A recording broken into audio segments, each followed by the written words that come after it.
श्रोताओं नमस्कार। समसामयिक विषयों पर आधारित हमारे साप्ताहिक कार्यक्रम बातों बातों में के आज के अंक के साथ मैं विकल्प शुक्ला। श्रोताओं, आगामी 1 जुलाई से देश भर में 3 नए क्रिमिनल लॉ लागू हो जाएंगे। ये नए कानून ब्रिटिश काल के पुराने कानूनों, मुख्य रूप से Indian penal code, criminal procedure code और इंडियन एविडेंस एक्ट की जगह लेंगे। इन्हें भारतीय न्याय संहिता, भारतीय नागरिक सुरक्षा संहिता और भारतीय साक्ष्य अधिनियम के रूप में 1 जुलाई 2024 से लागू किया जाएगा। संसद में ये तीनों आपराधिक कानून पारित हो जाने के बाद केंद्र सरकार ने बीते फरवरी महीने में इस संबंध में आधिकारिक अधिसूचना जारी कर दी है। इस बारे में विस्तार से बात करने के लिए आज हमारे साथ हैं नवा रायपुर स्थित हिदायतुल्लाह नेशनल लॉ यूनिवर्सिटी में असिस्टेंट प्रोफेसर डॉक्टर परवेश कुमार राजपूत। डॉक्टर राजपूत, आकाशवाणी समाचार के इस कार्यक्रम में हम आपका हार्दिक स्वागत करते हैं। धन्यवाद। डॉक्टर राजपूत, जैसा अभी हम अपने श्रोताओं को बता रहे थे कि 3 नए कानून या बदले हुए स्वरूप में 3 कानून आगामी 1 जुलाई से लागू हो जाएंगे और ये जो ब्रिटिश काल में जो कानून बनाए गए थे उनका ये स्थान लेंगे। तो इसकी जरूरत क्यों पड़ी, ये सबसे पहले हमारे श्रोताओं को बताइए। देखिए, जो ये 3 कानून लाए गए हैं, इन 3 कानूनों का जो मुख्य उद्देश्य वो ये है कि जो पुराने कानून थे, हम सबको पता है कि वो अंग्रेजों के काल में लाए गए थे और उन कानूनों की जो मुख्य उद्देश्य था वो ये था कि लोगों को जो है किस तरह से हम अपने कंट्रोल में कर सकें, किस तरह से हम उनके ऊपर अपना अधिकार जता सकें, किस तरह से हम उन्हें किसी तरह का कोई बवला करने से रोक सकें। इसी क्रम में 1834 में सर्वप्रथम एक लॉ कमीशन अपॉइंट किया गया जिसकी अध्यक्षता कर रहे थे लॉर्ड मैकॉले, और उन्होंने पूरे के पूरे ड्राफ्ट्स को जो है कंसोलिडेट किया, मतलब पूरा ड्राफ्ट तैयार किया कि किस तरह के कानून हिंदुस्तान पे लागू किए जाने चाहिए, क्योंकि उससे पहले देखा गया था कि बहुत से रूल और रेगुलेशन बने हुए थे और हिंदू लॉ और मुस्लिम कानून भी इस देश में चल रहे थे, तो कोई ऐसा कानून नहीं था जो सभी के ऊपर लागू हो। तो उन्होंने पूरे कानून को जो है एक ड्राफ्ट के तहत बनाया और उसको जो है हिंदुस्तान के लिए प्रस्तुत किया। हुआ ये कि 1838 में जब वो कानून उन्होंने ड्राफ्ट सबमिट कर दिया, जब दे दिया ब्रिटिश पार्लियामेंट को, संसद को, उसके बाद 12 साल तक कुछ हुआ नहीं। इन कानूनों के ऊपर जो काम हुआ वो 1857 के बाद हुआ, जब ब्रिटिशर्स को ऐसा लगा, अंग्रेजों को ऐसा लगा कि भाई अब बहुत जरूरी है कि इन लोगों को दोबारा से ऐसा कुछ करने से रोका जाए। पहली जो क्रांति हुई थी 1857 की, उस तरह की क्रांति को दोबारा होने से रोका जाए। उन्होंने क्या करा कि इस कानून को फिर जो है लागू करवाया 1860 में। 1860 के बाद देखिए कानून तो पास हो गया 1860 में, लेकिन लागू 1862 में हुआ था। इसलिए आप देखेंगे कि जो आईपीसी है वो 1860 में पास हुई है और 1862 में लागू हुई है। उसके बाद सर वो पुलिस एक्ट लेकर आए और पुलिस एक्ट के माध्यम से उन्होंने जो है लोगों को किसी तरह से कंट्रोल करने का सारा जो भी उनका उद्देश्य था पूरा किया। लेकिन आजादी के बाद हमें ऐसा लगा कि ये जो कानून है ये हमारे अभी मौजूदा दौर के हिसाब से बहुत पुराने हो गए हैं। इनमें कुछ ऐसे सेक्शन थे, प्रावधान थे जो कि अब किसी तरह की यूज में नहीं है। क्योंकि ये जो तीनों कानून है या जो अंग्रेजों ने जो भी बनाए थे वो तो उन्होंने अपनी दृष्टि से बनाए थे, मतलब बिल्कुल अपने राज करने के लिए और भारत को गुलाम मान के उस दृष्टि से बनाए गए थे। और आजादी के बाद तो क्योंकि जब हमारा ही अपना शासन था तो हमें उस दृष्टि की आवश्यकता नहीं थी, उस दृष्टि की आवश्यकता नहीं थी। और दूसरी बात ये थी कि हमें ये भी देखना था कि क्या वो आज हमारी जो समसामयिक जरूरतें हैं, जो आज हमारी आर्थिक, सामाजिक और राजनीतिक जरूरतें हैं, उनको पूरा करते भी हैं कि नहीं करते। बिल्कुल। तो इन सब चीजों को देख के बनाया गया। अब दूसरा चीज, इसमें एक बड़ा महत्वपूर्ण चीज है, मैं उसमें आपका वक्त थोड़ा सा लूंगा, कि जो पहले कानून हमारे हैं उनमें सबसे बड़ी जो समस्या आ रही थी वो ये थी कि एक जटिल कानूनी प्रक्रिया थी। अच्छा। और उस जटिल कानूनी प्रक्रिया को आम आदमी नहीं समझता था। आज भी आम आदमी नहीं समझता है। इसलिए आप देखते होंगे कोर्टों में जो है अंबार लगे हुए हैं केसों के। तो इतने सारे जो केसेस जो बने हुए हैं, लंबित हैं आज मामले आज हमारे कोर्ट्स में, उनका एक मुख्य कारण ये भी है कि ये प्रक्रिया बड़ी जटिल है और आम व्यक्ति, आम नागरिक इसको नहीं समझता।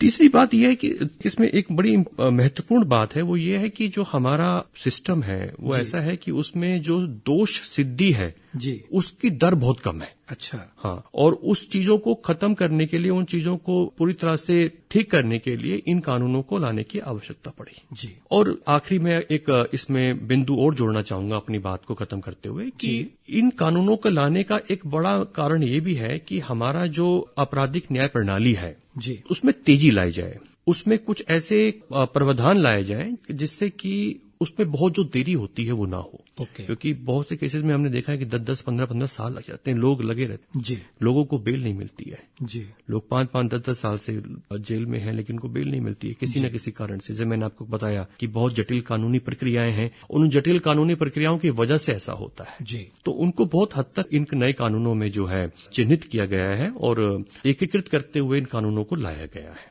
जी। डॉक्टर राजपूत, हम जो अपनी चर्चा है तो जो 3 नए आपराधिक कानून हैं, भारतीय न्याय संहिता, भारतीय नागरिक सुरक्षा संहिता और भारतीय साक्ष्य अधिनियम, जो कि 1 जुलाई से प्रभावी होने वाले हैं, इस पर हम एक एक करके चर्चा करेंगे ताकि हमारे जो श्रोता हैं उनको पूरी तस्वीर स्पष्ट हो जाए।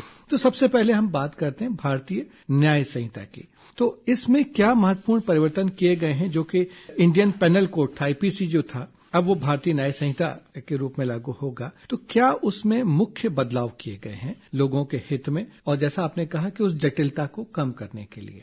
आपका सवाल जो है भारतीय न्याय संहिता के बारे में है, तो मैं इसमें शुरुआत इस तरह से करूंगा जी कि इसमें पहले जो थे आईपीसी के अंदर हमारी धाराएं 511 धाराएं हुआ करती थी जी। अगर आज हम भारतीय न्याय संहिता को देखें तो उसमें 358 धाराएं ही रह गई हैं, जिसमें हुआ यह है कि 175 धाराएं जो हैं उनको हमने परिवर्तित किया है। अच्छा। जो पुरानी धाराएं थी आईपीसी की उनको सिर्फ परिवर्तित किया है जी। 8 नई धाराएं जोड़ी हैं और 22 धाराओं को रद्द कर दिया है। अच्छा। ये तो एक जो पूरा उसका स्ट्रक्चर है उस एक्ट का, बीएनएस का, वो मैंने आपको बताया। जी। इसमें जो महत्वपूर्ण चीजें जो ऐड की गई हैं वो ये की गई हैं कि महिलाओं और बच्चों के लिए जो है कई तरह के जो प्रावधान हैं उनको उसमें जोड़ा गया है। और अभी किया गया है कि एक ही चैप्टर में, एक अध्याय के अंदर उन सभी अपराधों को भारतीय न्याय संहिता में जोड़ दिया गया है जो सिर्फ महिलाओं और बच्चों के खिलाफ होते हैं। अच्छा।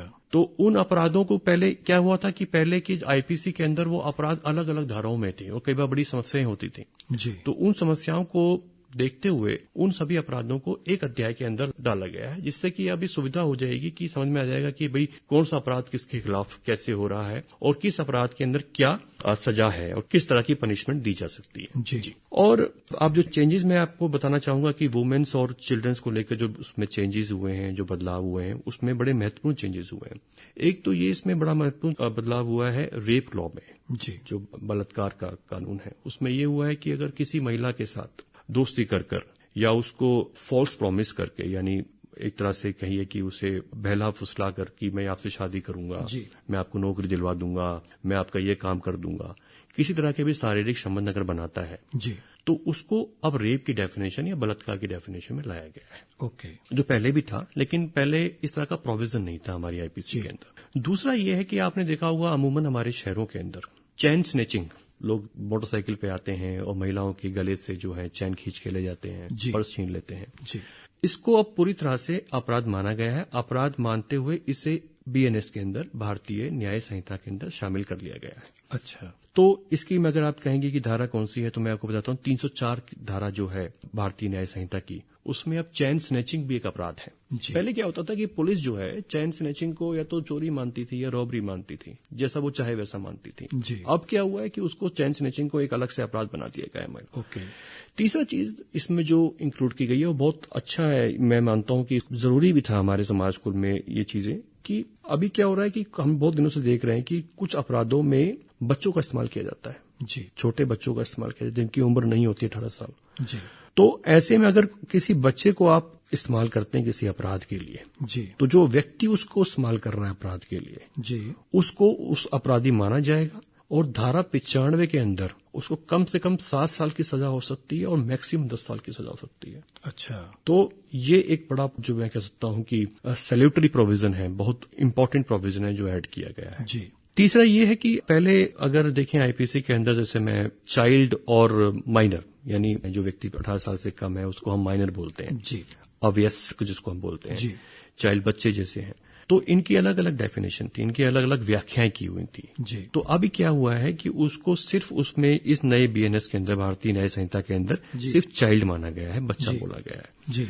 तो ये कुछ बड़े महत्वपूर्ण जो हैं बदलाव इस नए कानून में किए गए हैं, और ऐसे बहुत से बदलाव हैं जिसके बारे में हम आगे बात करेंगे। डॉक्टर राजपूत, आपने ये तो बताया कि इसमें महिलाओं और बच्चों के संबंध में क्या बदलाव किए गए हैं, अब यदि हम बात करें संगठित अपराध की और जो आतंकवादी जो गतिविधियां, आतंकी जो क्रियाएं हैं, तो उसके बारे में इसमें क्या परिवर्तन किया गया है? देखिए, संगठित अपराध जो है, संगठित अपराध को लेकर पहले आईपीसी में किसी तरह का कोई प्रोविजन नहीं था जी। पहले संगठित अपराधों के लिए हम लोग जो है मकोका, महाराष्ट्र ऑर्गेनाइज एक्ट जो है वो लगाते थे जी। और यूपा के अंदर भी कई जगह कवर होता था और टेररिस्ट एक्टिविटी, आतंकवादी घटनाओं के लिए भी यूपा और बाकी एक्टों के अंदर हमें जाना पड़ता था जी। अभी क्या किया गया है कि उन सभी एक्टों को समाहित किया गया है इसके अंदर। अच्छा। जो उनके प्रोविजंस हैं उनको भी बीएनएस के अंदर लाया गया है, भारतीय न्याय संहिता जिसको मैं कहते हैं। मैं आगे से इसको बीएनएस ही बोलूंगा ताकि सभी को सुविधा हो जाए। बिल्कुल। तो उन सब प्रोविजनों को इसमें एकीकृत किया गया है, लाकर समाहित किया गया है ताकि किसी तरह की कोई बाद में कंट्रोवर्सी ना पैदा हो, किसी तरह की कोई क्योंकि कई बार क्या होता है, मैं आपको बताता हूं कि ये मुश्किलें तब आती हैं जब कोर्ट में केस चलता है। कोई आदमी अपराधी है या नहीं है, ये कोर्ट में प्रूव करना जरूरी है, साबित करना जरूरी है जी। और ऑर्गेनाइज क्रिमिनल्स के लिए कई बार हमारे पास साक्ष्य नहीं होते हैं जी। ऑर्गेनाइज क्राइम, जैसे मैं बताता हूं वेश्यावृत्ति जी। एक ऑर्गेनाइज क्राइम है जी। टेररिज्म भी एक ऑर्गेनाइज क्राइम की तरह ही है। बिल्कुल। ऐसे बहुत से क्राइम है जो ऑर्गेनाइज तरीके से किए जाते हैं, कोई एक व्यक्ति नहीं करता है जी। तो उन सब चीजों को अब भारतीय न्याय संहिता में जगह दी गई है। अब उन सब अपराधों को ऑर्गेनाइज क्राइम की कैटेगरी में रखा जाएगा और उसके लिए बहुत सख्त सजा का प्रावधान भी इसमें किया गया है, बहुत सख्त सजा का प्रावधान इसमें कर दिया गया है जी। तो इससे हुआ यह है कि बाकी कानूनों के साथ साथ अब हमारे भारतीय न्याय संहिता के अंदर भी हम उस तरह के अपराधियों को सजा दे सकते हैं। ये आपने बात की, सख्त जो है वो सजा का प्रावधान किया गया है। तो ये जो भारतीय न्याय संहिता है, जैसे अब आपने कहा बीएनएस के नाम से आप कहेंगे, तो इसमें दंड और जुर्माने की यदि बात हम करें तो इसमें क्या बदलाव किए गए हैं? देखिए, पहले क्या था, आईपीसी के अंदर जो फाइन दंड था, जिसको आप कह रहे हैं फाइन लगता था, वो फाइन 10 रुपए से लेके 1000 रुपए तक था जी। और आज क्योंकि आपको पता है कि आईपीसी जो है 1860 में आई थी, 1860 को अगर आज आप देखें तो मुझे लगता है कि 150 साल से भी ज्यादा हो गया है, कई पीढ़ियां निकल गई हैं। हो सकता है 1860 में 10 रुपए बहुत ज्यादा फाइन होता होगा, लेकिन आज के डेट में फाइन कुछ भी नहीं है। बिल्कुल।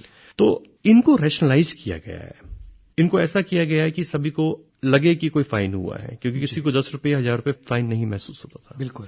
तो किया ये गया है कि अब फाइनों को बढ़ा दिया गया है। अच्छा, जो भी जुर्माने की राशि है उसे बढ़ा दिया, उस जुर्माने की राशि को बढ़ा दिया गया है जी। और जुर्माने की राशि के साथ साथ जो है कुछ अपराधों के लिए उनकी सजाएं भी बढ़ाई गई हैं। तो अगर मैं देखूंगा तो 33 ऐसे अपराध हैं जिनमें सजाओं को बढ़ाया गया है जी, और 83 ऐसे अपराध है जिनमें कि ये जुर्माने की राशि को बढ़ा दिया गया है। अच्छा। और 23 ऐसे अपराध हैं इस पूरे कानून के अंदर जहां पर मिनिमम पनिशमेंट दी जाएगी। यानी पहले क्या होता था कि ऐसे अपराध हैं जिनमें मिनिमम पनिशमेंट नहीं थी। अच्छा। जैसे कि एक अपराध है जिसमें कहा गया 7 साल से कम पनिशमेंट तो नहीं मिलेगी कम से कम जी। तो ऐसे ही जो है कम से कम सजा जो है कुछ अपराधों के लिए तय कर दी गई है और ऐसे अपराधों की संख्या 23 है भारतीय न्याय संहिता के अंदर। बिल्कुल। श्रोताओं, इस चर्चा को हम अगले सप्ताह भी जारी रखेंगे। फिलहाल आज हम यहीं विराम लेते हैं।